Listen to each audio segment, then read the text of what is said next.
नमस्कार दोस्तों, एच के स्टडी कैंपस में आप सभी लोगों का पुनः बहुत बहुत स्वागत है।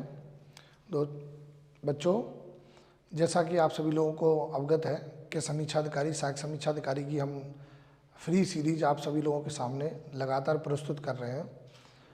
उसी के क्रम में हम आपके सामने आज संबंध बोधक नामक व्याकरण का एक चैप्टर आप सभी लोगों के सामने लेकर के आए हैं।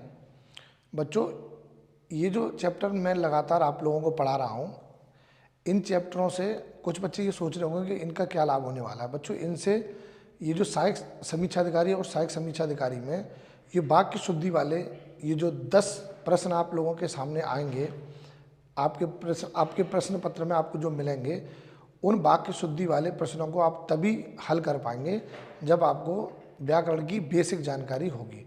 तो बच्चों, समय ना खराब करते हुए हम शुरू करते हैं संबंध बोधक अव्यय। बच्चों, ये संबंध बोधक जो होते हैं बच्चों, ये अव्यय होते हैं। ये क्या होते हैं? अव्यय। ये अव्यय है। अव्यय मैं वैसे पहले भी आपको बता चुका हूँ कि अव्यय कौन से शब्द होते हैं। बच्चों, अव्यय वो शब्द होते हैं जिनके साथ में जिनका लिंग वचन के आधार पर इनमें कोई भी चेंजिंग नहीं होती है। चाहे लिंग चेंज हो जाए, चाहे वचन चेंज हो जाए, या कारक के आधार पर इन शब्दों के साथ में किसी प्रकार का कोई परिवर्तन नहीं होता। इसी प्रकार के शब्दों को बच्चों हम अव्यय शब्द बोलते हैं। तो अभी आज हम क्या लेकर के आए हैं? आज हम लाए हैं संबंध बोधक अव्यय। बच्चों, संबंध बोधक क्या होते हैं? ऐसे अव्यय शब्द जो संज्ञा व सर्वनाम, ऐसे अव्यय शब्द जो संज्ञा व सर्वनाम के साथ जुड़कर वाक्य के दूसरे शब्दों के साथ संबंध का बोध कराते हैं। बच्चों, संबंध बोधक ऐसे सब अव्यय शब्द होते हैं जो संज्ञा व सर्वनाम के साथ जुड़कर वाक्य के जो दूसरे अन्य शब्द हैं उन शब्दों के साथ संबंधों का बोध कराते हैं। उदाहरण के लिए हम जरा देख लेते हैं ऐसे शब्द हमारे कौन से होते हैं। जैसे भर है, बिना है, पीछे है, भीतर है, द्वारा है, संग है, पर है, फिर वो दोबारा डबल लग गया बच्चों, तक है, प्रति है, परे है, सामने है। बच्चों, ये सारे वो शब्द हैं जो किसी भी वाक्य में संज्ञा या सर्वनाम के साथ आते हैं और दूसरे शब्दों के साथ में संबंध का बोध कराते हैं। वाक्यों के में प्रयोग के साथ हम बच्चों जरा समझ लेते हैं। अब है छत पर खड़ा है। बच्चों, ये संज्ञा शब्द है, ये संज्ञा शब्द के साथ आया है और अन्य शब्दों के साथ। अन्य शब्द बच्चों क्या है? खड़ा है। तो इसके साथ में ये इन दोनों को संबंध का बोध करा रहा है। यानी छत खड़ा है, यानी छत, ये जो अव्यय है, अव्यय की खड़े होने की स्थिति, मतलब एक तो खड़ा है और छत के साथ खड़े होने का जो उसका रिलेशन है वो छत के साथ है। तो छत पर खड़ा है, तो खड़ा होने वाले शब्द को और छत वाले शब्द को, इन दोनों के बीच में जो संबंध का बोध करा रहा है वो बच्चों कौन सा शब्द करा रहा है? पर शब्द करा रहा है। अगर हम इस पर शब्द को हटा दें तो छत का और खड़े होने का, इन दोनों का जो संबंध का बोध है वो बच्चों खत्म हो जाएगा। तो हमारा पर जो है वो क्या है? संबंध बोधक अव्यय है। अगला देख लेते हैं बच्चों। वह वृक्ष। बच्चों, वृक्ष ऐसे लिखा जाता है, वृक्ष के नीचे बैठा है। अब जो बच्चों वृक्ष के नीचे बच्चों, ये नीचे जो शब्द है ये वृक्ष के और बैठना के दोनों के बीच में संबंध का बोध करा रहा है। तो बच्चों, ये भी संबंध बोधक शब्द है। अगला है बच्चों, धन के बिना जीवन संभव नहीं। अब ये धन क्या है बच्चों? संज्ञा है, और इसके बिना क्या संभव नहीं? जीवन संभव नहीं है। तो जीवन और धन, इन दोनों के बीच में जो संबंध का बोध करा रहा है बच्चों, वो कौन सा शब्द करा रहा है? वो ये बिना शब्द बोध करा रहा है। अगर ये बिना शब्द को हम हटा दें तो इन दोनों के बीच में किसी प्रकार का संबंध स्थापित नहीं हो पाएगा और अर्थ का अनर्थ हो जाएगा। ये वाक्य अपने आप में कोई भी अर्थ नहीं दे पाएगा। अगला है बच्चों, वे रात भर सोते रहे। बच्चों, रात और सोते ये दोनों, ये संज्ञा शब्द है, संज्ञा शब्द का अन्य शब्द के साथ संबंध का बोध करा रहा है। कौन सा शब्द करा रहा है बच्चों? भर शब्द करा रहा है। आगे समझ लेते हैं बच्चों। अगला है बच्चों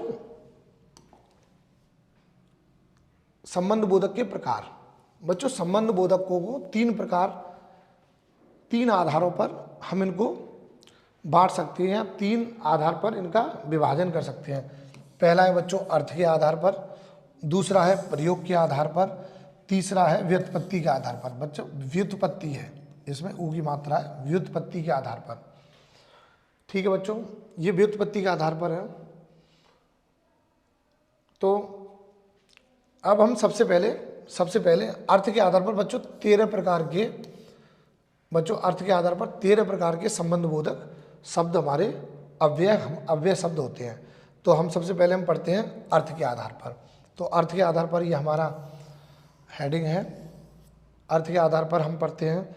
तो अर्थ के आधार पर जो 13 होते हैं उसमें से बच्चों सबसे पहला होता है स्थानवाचक, यानी ऐसे अव्यय शब्द जो किसी संज्ञा या सर्वनाम के स्थान का बोध कराएं, जैसे भीतर, नीचे, ऊपर, परे, पार, निकट। बच्चों इसका एक मैं आप लोगों के सामने वाक्य प्रयोग करके बताता हूँ। जैसे हम इस शब्द को ले लेते हैं नीचे, इस शब्द को ले लेते हैं बच्चों, इसका कलर थोड़ा चेंज कर लेते हैं। हम बच्चों शब्द ले लेते हैं नीचे, हम नीचे शब्द लेते हैं, इसका हम वाक्य प्रयोग करके देखते हैं। वह छत के नीचे बैठा है। तो बच्चों देखो ये स्थान के आधार पर। अब बच्चों देखो छत है ना, छत क्या है? एक संज्ञा है, और बैठना क्या है? क्रिया है, ये अन्य शब्द है। तो संज्ञा शब्द का और अन्य शब्द से जो संबंध का बोध करा रहा है बच्चों, वो ये शब्द जो है नीचे शब्द है, ये बोध करा रहा है। अच्छा ये संज्ञा शब्द का अन्य शब्द से संबंध का तो बोध करा ही रहा है, साथ ही साथ ये स्थान का भी बोध करा रहा है, स्थानवाचक, इसलिए ये स्थानवाचक है। स्थान का क्या बोध करा रहा है? कि ये जो बैठा है किसी के नीचे बैठा है। इसी तरीके से भीतर बैठा है, ऊपर बैठा है, परे बैठा है, पास बैठा है, निकट बैठा है, ये सारे के सारे शब्द जो हैं बच्चों ये स्थान का बोध कराएंगे। और स्थान का बोध कराने के साथ साथ ये संज्ञा शब्द का किसी अन्य शब्द के साथ में संबंध का भी बोध पता कराएंगे। बच्चों अगला है कालवाचक, जैसे बाद, पहले, उपरांत, पश्चात। अगला है बच्चों दिशावाचक, जैसे यहाँ पर बच्चों स्थान का बोध कराया, यहाँ काल का बोध कराया, काल मतलब समय का बोध कराया। ऐसे अव्यय शब्द जो किसी संज्ञा सर्वनाम का किसी दूसरे शब्द के साथ में संबंध का बोध कराएं, और संबंध के बोध के साथ साथ वो समय का भी बोध कराएं, तो ऐसे शब्द जो हैं, ऐसे अव्यय शब्द हमारे कालवाचक होते हैं। इसी प्रकार से दिशावाचक, ऐसे अव्यय शब्द जो दिशाओं का बोध कराएं, ऐसे अव्यय शब्द जो दिशा संबंधों का तो बोध कराएं, साथ साथ दिशाओं का बोध कराएं, जैसे तरफ, पार, प्रति। तो बच्चों 13 में से अपने 3 देख लिए, अगले 10 देख लेते हैं।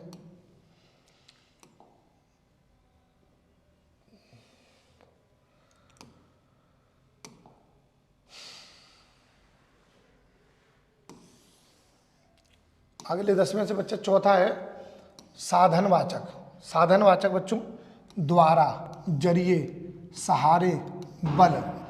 मतलब बच्चों ये शब्द से प्रतीत हो रहा है साधन, यानी ऐसे संबंधवाचक अव्यय जो संज्ञा शब्द का किसी अन्य शब्द के साथ संबंध का बोध कराएं और साथ ही साथ साधन का भी बोध कराएं। जैसे वह बस के द्वारा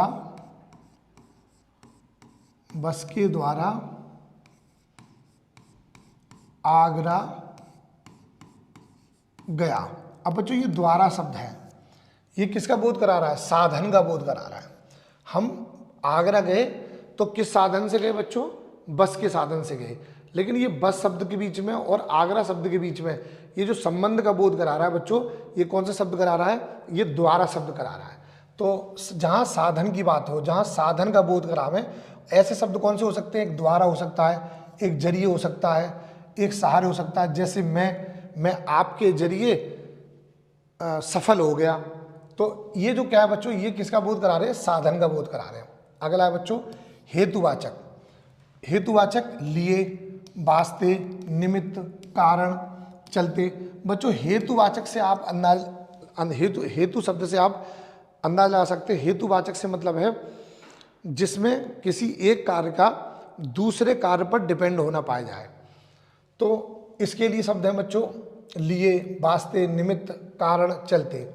ये सारे शब्द जो हैं वो हमारे हेतुवाचक संबंध बोधक शब्द कहलाते हैं। अगला है बच्चों विरोधवाचक। विरोधवाचक मतलब जहाँ विरोध की बात हो, विपरीत, विरुद्ध, खिलाफ। जैसे उदाहरण वाक्य प्रयोग में हम देख लेते हैं। जैसे मैं महेश के खिलाफ मैच खेला। अब बच्चों महेश के खिलाफ, मैं महेश के खिलाफ क्या खेला? मैच खेला। तो महेश के, मेरे और मैच के बीच में संबंध स्थापित करने का काम कौन कर रहा है? ये शब्द जो है खिलाफ शब्द है, ये कर रहा है। और ये खिलाफ शब्द है, ये विरोध की भी बात कर रहा है। तो ऐसे शब्द जो है बच्चों क्या होंगे? ये विरोधवाचक संबंध बोधक अव्यय है। अगला है बच्चों संग्रहवाचक।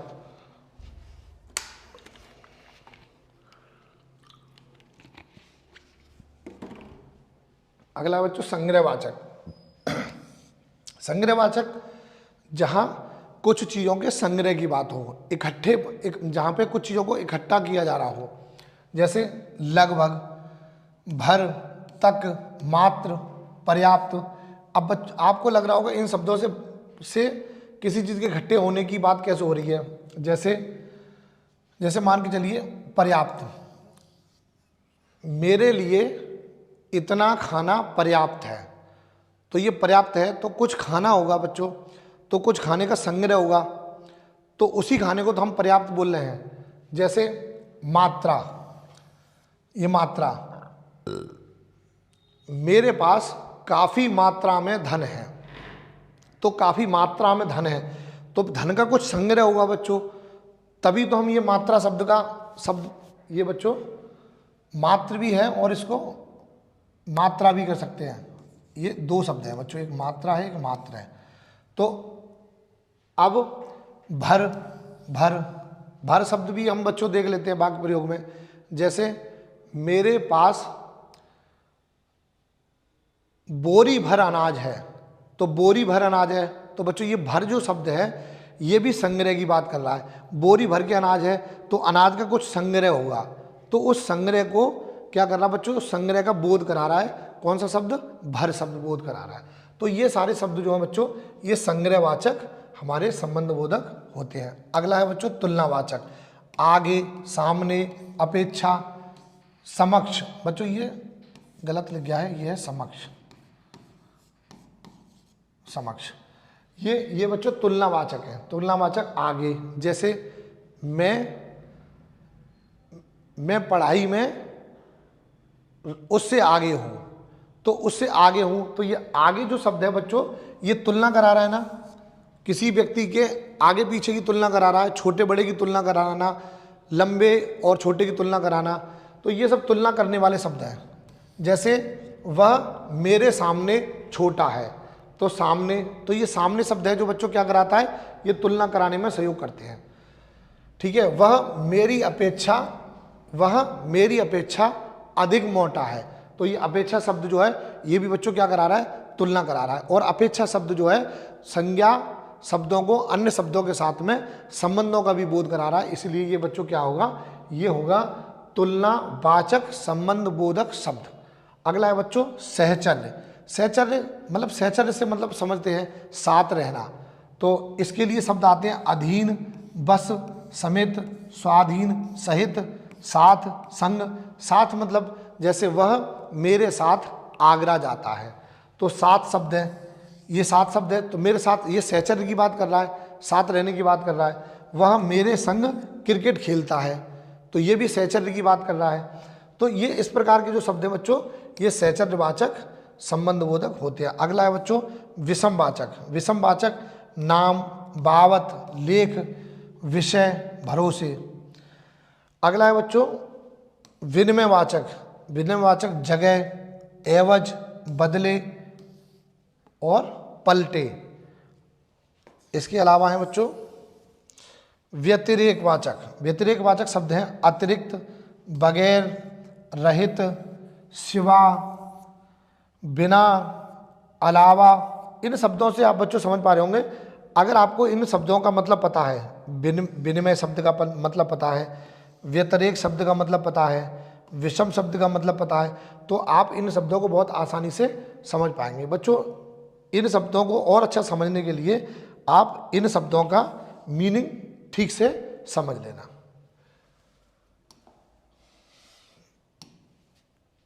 एक बचता है बच्चों, यह है तुम्हारा सदृश्यवाचक। सदृश्य मतलब बच्चों जहाँ पे समानता की बात करें। सदृश्यवाचक मतलब समानता की बात करें, जैसे समान, बराबर, अनुसार, जैसा, मूलवित, तुल्य, सदृश, तरह, भांति, भांति, अनुकूल।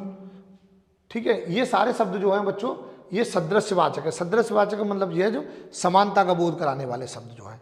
तो इस प्रकार के शब्द जब किसी संज्ञा शब्द का किसी वाक्य में अन्य शब्दों के साथ में संबंध का बोध करावें, तो ऐसे शब्दों को बच्चों हम क्या कहेंगे, सदृश्यवाचक संबंध बोधक शब्द कहलाते हैं। अगला बच्चों है, हमने अभी बताया कि संबंध बोधक शब्द जो है, संबंध बोधकों को 3 आधार पर विभाजित किया जा सकता है। तो पहला हमने बच्चों पढ़ लिया, अब दूसरा पढ़ते हैं प्रयोग के आधार पर। दूसरा बच्चों प्रयोग के आधार पर बच्चों 2 भेद होते हैं। पहला भेद है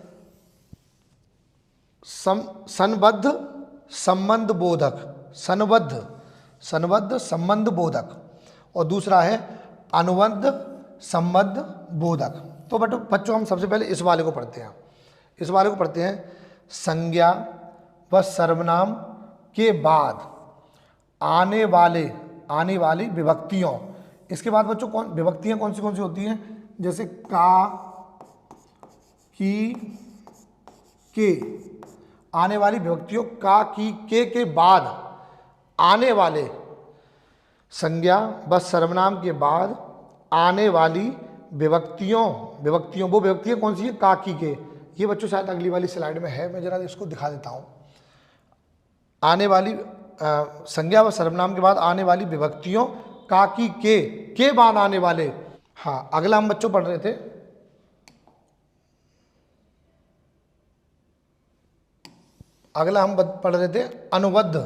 अनुबद्ध संबंध बोधक। अगला हम पढ़ रहे थे, इधर है संबद्ध संबंध बोधक, उधर है अनुबद्ध संबंध बोधक।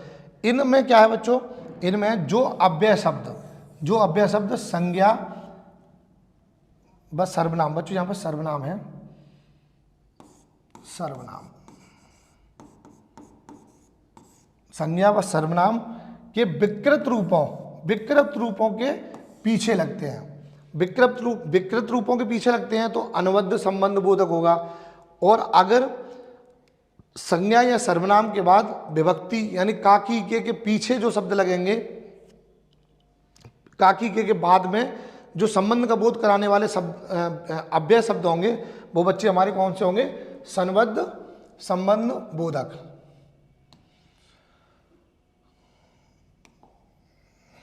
अब बच्चों हाँ, इसकी वाक्य प्रयोग देखना भूल गए थे, वाक्य प्रयोग देख लेते हैं। राम के, देखो बच्चों के आया पहले, मैंने बताया ना, का, की, के पीछे लगने वाले, राम के आग, बच्चों ये आगे है, राम के आगे मोहन है, राम के आगे। अब ये बच्चों ये आगे शब्द आया है, ये हमारा क्या है, ये हमारा संबद्ध संबंध बोधक। क्यों है बच्चों? क्योंकि ये संज्ञा या सर्वनाम के बाद आने वाली विभक्ति का, की, के बाद शब्द आ रहा है। अगला है उसके बिना। अब देखो बच्चों, यहाँ पे भी के है, यहाँ पे भी के है, यहाँ पे भी के था। उसके बिना सब अधूरा है, उसके बिना सब अधूरा। तो ये बच्चों ये हमारा क्या हो गया? सर्वनाम। ये हमारा हो गया सर्वनाम, और सर्वनाम के बाद में विभक्ति आई के, और उसके बाद में ये शब्द आया है बिना। तो ये शब्द हमारा बच्चों क्या होगा? संबद्ध, संबंध, संबंध, संबंध बोधक। तो बच्चों आप इस बात को अच्छी तरीके से समझ गए होंगे। अगला बच्चों अनुबद्ध। तो अनुबद्ध के बारे में हम जान ही गए थे। अनुबद्ध क्या था? संज्ञा सर्वनाम के विकृत रूपों के पीछे आता है। संज्ञा सर्वनाम, जैसे इसके उदाहरण है भर, तक, समेत, सहित। जैसे उसने दिन भर, दिन भर। अब ये बच्चों दिन भर जो है ना, दिन भर ये विकृत रूप हो गया बच्चों। दिन भर खेत जोता, दिन भर। अब ये जो भर शब्द आया यहाँ से आ गया बच्चों, ये भर शब्द आ गया। तो ये क्या? उसने दिन भर, तो ये विकृत रूप हो गया बच्चों। तो यहाँ पर क्या है? ये हमारा अनुबद्ध संबंध बोधक होगा। अब बच्चों दो प्रकार के हमने भेद पढ़ लिए। तीसरा भेद है हमारा व्युत्पत्ति के आधार पर। तीसरा है बच्चों व्युत्पत्ति के आधार पर। व्युत्पत्ति के आधार पर दो भेद हैं बच्चों। पहला है मौलिक या मूल। व्युत्पत्ति के आधार पर बच्चों क्या है? मौलिक। पहला है मौलिक या मूल, और दूसरा है यौगिक। मौलिक शब्द से पता चल रहा है जो अपने मूल शब्दों में प्रयोग होता है, जो अपने मूल शब्दों में प्रयोग होता है बच्चों, जो अपने मूल शब्दों में प्रयोग होता है। जो अव्यय शब्द अपने मूल रूप में प्रयोग किए जाते हैं, जैसे पूर्वक, परंतु, बिना, बिना। ये बच्चों हटाओ। उदाहरण, इस शहर के, एक की काट दो बच्चों। इस शहर के लोग शांति पूर्वक रहते हैं। इस शहर के, इस शहर के लोग। तो बच्चों यहां पर क्या है? शांति पूर्वक रहते हैं। बच्चों ये कुछ गलत लग गया है। हाँ नहीं, ठीक है बच्चों, ठीक है। यहां पर देखो, इस शहर के लोग शांति पूर्वक, ये जो पूर्वक शब्द आ रहा है, ये हमारा क्या है बच्चों? ये हमारा संबंध बोधक शब्द है। और कौन सा? मौलिक। मौलिक क्यों है बच्चों? क्योंकि ये जो पूर्वक शब्द है, ये पूर्वक शब्द दो शब्दों के योग से न बन करके ये मूल शब्द है, इसलिए ये हमारा क्या है? मौलिक संबंध बोधक शब्द है। अगले हैं बच्चों यौगिक संबंध बोधक। ऐसे संबंध बोधक अव्यय शब्द जो संज्ञा, सर्वनाम, क्रिया विशेषण आदि शब्दों के योग से बनते हैं। यहाँ पे बच्चों क्या है? ये किसी के योग से नहीं बनते, ये मौलिक शब्द होते हैं, मूल शब्द होते हैं। ये संज्ञा, सर्वनाम, क्रिया और क्रिया विशेषण के योग से बनते हैं। तो ऐसे शब्दों को बच्चों हम क्या बोलते हैं? ऐसे शब्दों को यौगिक संबंध बोधक बोलते हैं। जैसे समान, चलते, ऊपर। अब जैसे इसमें दो शब्द हैं बच्चों, चल और ते। चल और ते, तो ये यौगिक शब्द हो गया है, क्योंकि दो शब्दों से मिलकर बना है। इसमें दो है बच्चों, एक ऊ और दूसरा पर। पर शब्द ऊ, ये जो क्या है बच्चों? ये दो शब्द हैं। यहां पर क्या है? स और मान, इसमें भी दो शब्द हैं। तो ये जब दो शब्दों के सहयोग से जब ये बन रहे हैं बच्चों, तो ये हमारे क्या होंगे? ये हमारे यौगिक संबंध बोधक कहलाएंगे। जैसे मोहन सोहन के समान। ये समान बच्चों शब्द आ गया, समान दौड़ता है। सोहन मोहन के समान दौड़ता है। तो ये समान जो शब्द है, ये दो शब्दों के योग से बना है, और मोहन और सोहन और दौड़ता के बीच में संबंध का बोध करा रहा है। तो ये हमारा क्या होगा बच्चों? ये हमारा होगा यौगिक संबंध बोधक शब्द कहलाएगा।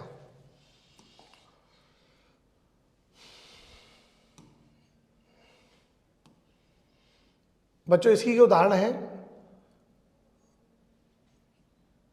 ये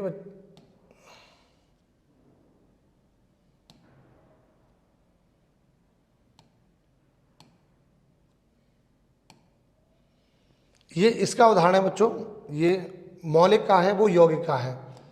तो बच्चों मौलिक का है, मैं जीवन पर्यंत चोरी नहीं करूंगा। बच्चों ये पर्यंत शब्द जो है, बच्चों ये जो पर्यंत शब्द है, ये पर्यंत शब्द ये क्या है, ये मौलिक शब्द है। ये किसी भी शब्द के सहयोग से नहीं बना है, बल्कि ये मौलिक शब्द है।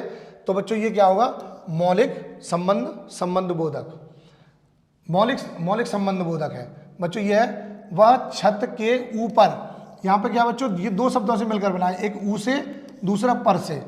ये ऊ से और पर से मिलकर बना है, और ये जो ऊपर शब्द है वो छत और बैठने के बीच में, छत और बैठने के मतलब संज्ञा शब्द और क्रिया शब्द के बीच में संबंध का बोध करा रहा है, इसलिए संबंध बोधक है। और चूंकि ये दो शब्दों के सहयोग से बना है, इसलिए ये यौगिक संबंध बोधक शब्द आपका कहलाएगा।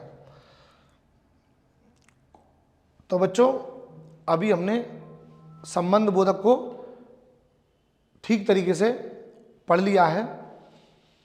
आगे की क्लास में हम आपको समुच्चय बोधक शब्दों के बारे में जानकारी देंगे। इन सभी चीज जो भी हम क्लास पढ़ा रहे हैं, इन सभी क्लास की PDF जो है वो आपको हमारे टेलीग्राम चैनल से मिल जाएगी।